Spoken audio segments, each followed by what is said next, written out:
أعوذ بالله من الشيطان الرجيم بسم الله الرحمن الرحيم وبه نستعين الحمدللہ۔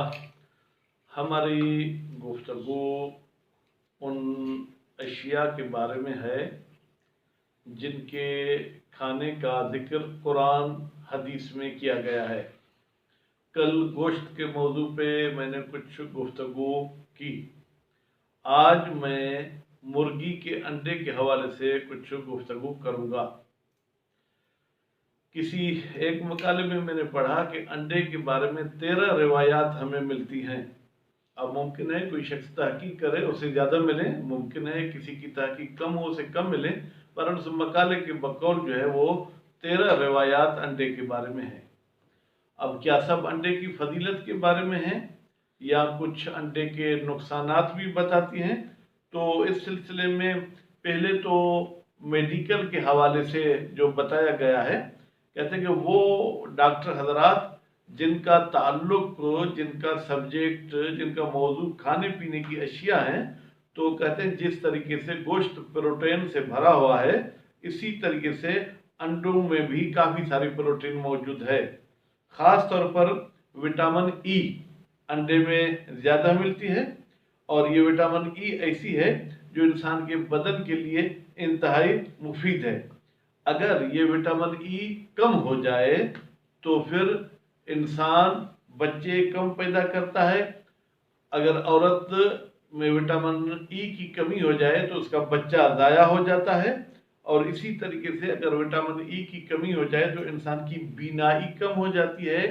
اگر وٹامن ای کی کمی ہو جائے تو انسان کے سنائی کی طاقت، سننے کی طاقت کم ہو جاتی ہے، اور بہت سارے نقصان ہیں جو میڈیکل آپ کو بتائے گی۔ فرماتے ہیں وٹامن ای کے علاوہ وٹامن ایچ بھی اس انڈے میں موجود ہے۔ اگر انڈا کھائیں گے تو وٹامن ایچ بھی ہماری پوری ہوگی۔ اگر وٹامن ایچ کی کمی ہوگی تو پھر اس میں چمڑی کی بیماریاں پیدا ہوتی ہیں، زبان کی لکنت پیدا ہوتی ہے، اور اسی طریقے سے آپ ان سب چیزوں کو جو ہے کیا ہے وہ انڈے کے زردی میں زیادہ وٹامن ایچ پائیں گے۔ اب ہمارے یہاں تو عام طور پر کہتے ہیں کہ سفیدی کھائیں، زردی نہ کھائیں، لیکن میں نے جو مطالعہ کیا ہے کہ وہ انڈے کی زردی انتہائی مفید ہے۔ تو اس حوالے سے ہم یہ کہہ سکتے ہیں کہ ہر وہ چیز جو مفید ہے یقیناً اسلام بھی اس کے بارے میں تاکید کرے گا، بشرطی کہ وہ حرام نہ ہو۔ حضرت علی علیہ السلام سے ایک روایت نقل کی گئی ہے کہ انہوں نے فرمایا کہ کسی پیغمبر نے اللہ کو کہا، یا اللہ میری امت کی نسل کم ہے۔ یعنی کیا؟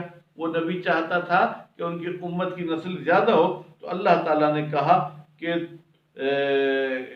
فرمایا اللہ تعالیٰ نے کہ روٹی کو انڈے کے ساتھ کھائیں، یعنی آپ کی امت والے انڈے کا سالن بنائیں، تو اس سے جو ہے اولاد اور نسل بڑھ سکتی ہے۔ اور اسی طریقے سے امام جعفر صادق علیہ السلام نے بھی فرمایا ہے کہ جس شخص کو اولاد نہیں ہے وہ مرغی کے انڈے زیادہ کھائے۔ اور ایک راوی ہیں جن کا نام ہے علی بن محمد، انہوں نے امام رضا علیہ السلام کو کہا کہ اے میرے امام، کبھی کبھی مجھے بھوک نہیں لگتی، احساس ہوتا ہے کہ مجھے کھانے کی ضرورت نہیں ہے۔ تو امام علیہ السلام نے اس بندے کو کہا کہ تم انڈے کی زردی کھاؤ۔ وہ شخص کہتا ہے میں نے انڈے کی زردی کھائی اور میری مشکل حل ہو گئی۔ آج کل ہم تو کیا کرتے ہیں، رائزک کی پوڑی لے آتے ہیں، رائزک کا کیپسول کھاتے ہیں، فلاں چیز کھاتے ہیں تاکہ ہمارا ہاضمہ بہتر ہو۔ امام نے فرمایا کہ اگر ہاضمہ بہتر نہیں ہے، آپ کو بھوک زیادہ نہیں لگتی، تو آپ انڈے کی زردی کھائیں، اس سے جو ہے کیا ہے آپ کی وہ تکلیف دور ہو جائے گی۔ البتہ کچھ روایات میں ایسے بھی ملتا ہے کہ اگر انڈے کو حد سے زیادہ کھائیں گے تو وہ مضر ہے، نقصان دہ ہے۔ جیسے کہ اس کا ضرر میں نے خود کل رات دیکھا، انڈا زیادہ کھا گیا تو اس میں مجھے جسمانی حوالے سے بہت زیادہ تکلیف ہوئی۔ انڈے زیادہ کھانے کی ایک تکلیف یہ ہے کہ اس کھانے والے کے منہ پہ دانے نکل آتے ہیں۔ ہم لوگ یہ کہتے ہیں کہ یہ بڑا طاقتور ہو گیا، نہیں بھائی، کبھی کبھی انڈے کی حرارت کی وجہ سے بھی انسان کے چہرے پہ دانے نکل آتے ہیں۔ اور اسی طریقے سے اگر کوئی انسان زیادہ انڈا کھائے تو اس کے معدے میں جو ہے گیس بھر جاتی ہے،